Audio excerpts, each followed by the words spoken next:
Shit, notoriously known for directing music videos. Shit, for at least 16 to 17 years in Atlanta for anybody you could think of. I guess we could name Little Baby started him, Thug, Migos, Gucci, Fat Gucci, Skinny Gucci, Waka, Jeezy, NBA YoungBoy, Yo Gotti. It's an extensive list. It's you know what I say? It's a blessed list. I've been blessed for the last 16, 17 years in Atlanta to be able to do music videos for the who's who in the A and having a good hand in it.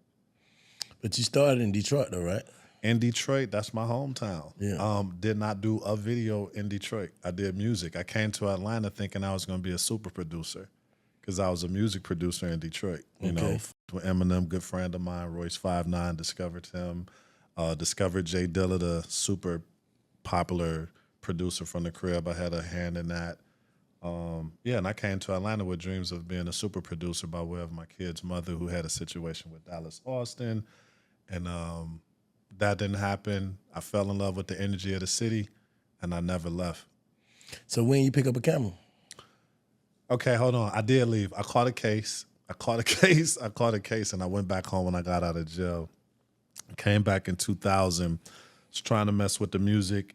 And it was real segregated. It wasn't what it is now in Atlanta, where it's a camaraderie and brotherhood. And from there, it just seemed like it was no way in. And I was like, man, forget this. I'm going to do something else. So I pivoted. I like to write, started writing scripts and stuff like that. Found out I was terrible. And that led into filming. And it just worked out. Tapped in with Dwight Phillips from Atlanta, Olympic long jump champion, 5-time gold medalist. He saw the vision by way of C-Note, Honorable C-Note. My brother put us together, and he funded a studio with all the equipment, hired some white kids that went to school for it, and that's where I got my education, and it wasn't no looking back. Mm-hmm. Yeah, it was no looking back. So what made Atlanta the city you wanted to be in? You know? I fell in love with the energy of the city. When I came in 92, 93, I was tapped in with Kenny Burns, and one of my big homies from Detroit was, you know, down with Kenny and them, and they had this thing called 2620. Shouts out to my brother KB. That's my brother. KB. The dream is real. They was rocking the Phoenix, the Warehouse, the club over there on, I want to say Old Marietta Street or something like that. But anyway, came out here, kicked it with them, and it's like, dang, this energy is crazy. It wasn't like nothing I've ever seen in my life. And knew I wanted to be a part of it. And like I said, I got in trouble. I went home, and it just never left me. It was like, damn, Atlanta. And 2000, I said, man, I'm going to Atlanta. I told some of my homies, they big homies, rich and shit. I was like, bro, I'm going to Atlanta. They was like, I got a situation in Atlanta. Let's do it. So we came out here mob deep with a bunch of cars, tour buses, the whole 9 yards. And we worked that thing for a minute. And I never left. Man. What was the early challenges of like trying to be in the acclimating to the difference, you know, coming from Detroit. You know, it's a real city, real robust. Knew all my hustles and had everything in line of how to survive. But when I got to Atlanta, it was a culture shock. Everything was different. You know, yeah, it was hustling and stuff like that, but you can't just jump in to what people got going on. So just learning my way and finding out what would be my means of finances to sustain in Atlanta at the time. And like I said, I was hoping it would be music, didn't work, made a pivot to the film, turned into music videos, which was education for me. The music videos taught me how to do film and television more than I could even imagine. You know, it took me there. It gave me the opportunity to use money to create stories and tell stories, as well as learn the terrain, learn Atlanta, learn the people, learn the energy, you know, embed myself in it. So you self-taught? Like you taught yourself? Self-taught. Everything YouTube. And shouts out to my boy Troy, white boy Troy. It's my guy. His parents spent probably like 50, 60,000. And shoot, me and him are sitting there, smoke, drink, and he showed me everything he knew. So I got a nice ass education off of Troy. So when did you shift from like shooting videos to like just want to do films and shit? Well, film was the mission all along. That was the goal. That was the straight up goal. That's what I intended to do. I had an opportunity with a producer at very early stages of me getting into it. And he was like, yeah, bring me a script. Let me check it out. If it's good, we'll produce it.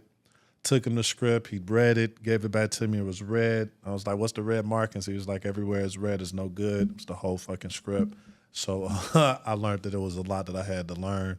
And at the time, the woman I was with, she believed in me so much. She went and bought a lot of books. She was real instrumental to the cause. So she bought a lot of books to help self-educate me. And I did it. I ate it, you know, and music videos started taking off. I think my first look was Shorty Low. Shouts out to Shorty Low. Shorty Low gave me my first look.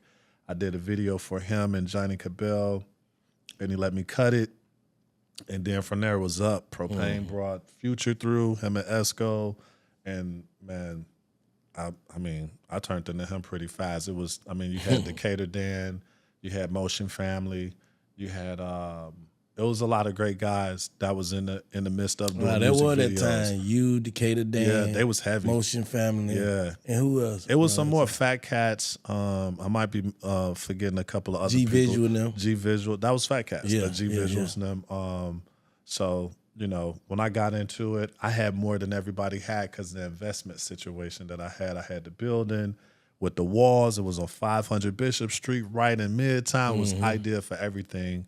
And I tried to partner with a lot of people, you know, and they were just like, well, you know, everybody felt their way and how it was. And I was like, well, fuck it, I'm going to take this shit. Why, speaking of that, why do you think, so in every business setting is ego, basically, right? Everyone. That's what I'm saying. Why you think it's like, because a lot of video niggas be tripping. Like, y'all director niggas be tripping, man. I mean, back then I understood the reason why the money was so sweet. It ain't shit now, but it's something though. And if you could get your hands on something, hey, get it. But I think it was the money thing, and it was like it was the first taste of celebrity like individual, you know, being a director, because yeah, I'm doing this for such and such. You know what I mean? So it gave you bragging rights, and it gave you something to stand on, and for people to be able to acknowledge you for being able to do something. So I think that was a lot of the a lot of the ego came from. And that was the catalyst for me. It was the type of equipment I could play with. That was my thing that drove my ego. Like, nigga, I'm playing with the motherfucking red. Nigga, we got the new lenses. You know what I'm saying? It was that type of deal for me. I really didn't get too caught up in who I was shooting. It was like, it was a rush. It was a blessing. And I got to shoot all the big dogs, and it happened so fast. I never really dialed into it like a lot of the other brothers. They dialed into it like, I'm shooting this person, I'm shooting that, and they, you know, used it to catapult their platforms. I was just really in it for I want to do movies. I'm gonna make these motherfuckers look like movies, and I'm making some money. You know, that was my whole hunger. But I could fuck around and shoot a video with Cricket and go shoot on another nigga. Cricket mad at me. I mean, I didn't really get too mad at people because I understood. I learned early. That it ain't no loyalty in this shit. But how is that disloyal though? Well, if a nigga like, you shot a video for me, this business. No, you know what? Niggas feel like, boy, you done signed to me, boy. I just made you look. That's just how that shit go, man. They gotta gave you that one, you looking crazy, yeah, bro. They gotta turn you up, yeah, nigga. You done start tripping, man. Nah. I think that shit came from you know, a lot of dreams was sold in those rooms. You know what I'm saying? Yeah, With like artists, we locked in. Yeah, that shit, because you gotta figure it's the hustle on the hustle. Yeah. So the artist hustling the shit out of the director, nigga, we gonna do about 3 of these bitches, nigga. I got you, bruh. Yeah. You know what I'm saying? You like, all right, nigga, fuck it, I do it for this. You know what I'm saying? Yeah. You done did it for the whoop. Now he over there with them. You like, bro, what the fuck going on? So that's why I think you know, because niggas make it personal. Oh, they make it personal. Yeah. Like, they my man, like when we shooting it, they my man, you know what I'm saying? Niggas is goddamn taking pay cut, nigga, we paying out our own pocket to eat, all type of shit. Man. Niggas ain't charging the shit they could have charged. Now you over here. And that's what it was. You hit it on the head. That's why I think most of the animosity and the energy where niggas be upset was because of that.